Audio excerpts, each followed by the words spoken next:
Usap-usapan pa rin ng bongga, super intense at action-packed mid-season trailer ng Incognito.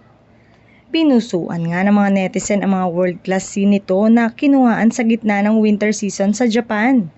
Sa dulo ng trailer ay may scene na tinamaan ng sword ang karakter ni Anthony Jennings na si Tomas. Marami ang nabitin sa nasabing trailer dahil hindi pinakita kung makakaligtas pa si Tomas at kung maililigtas pa siya ni JB, na karakter naman ang bida ng serye na si Richard Gutierrez. Sa naganap na mid-season media con ay tinanong si Anthony tungkol sa pagganap niya bilang Tomas sa Incognito. Sobrang grateful ako sa lahat. Syempre, nadaanan namin yung hirap at ginhawa sa set kung paano namin ginagawa dati. Yung mga times na basa na yung mga paa namin pero tuloy-tuloy pa rin kami, say ni Anthony. Wish nga raw niya na sana ay hindi pa mawala ang kanyang karakter. Pero yung hirap at ginhawa sobrang sulit niya. Okay siya nung una, parang kaya ba namin to direct? Ang daming question.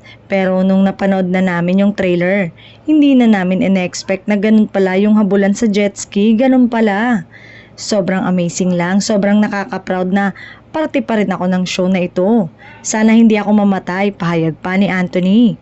Tiyak na maraming mag-aabang kung mamamatay nga ba si Tomas sa Incognito, na gabi-gabing napapanood sa A to Z at TV5.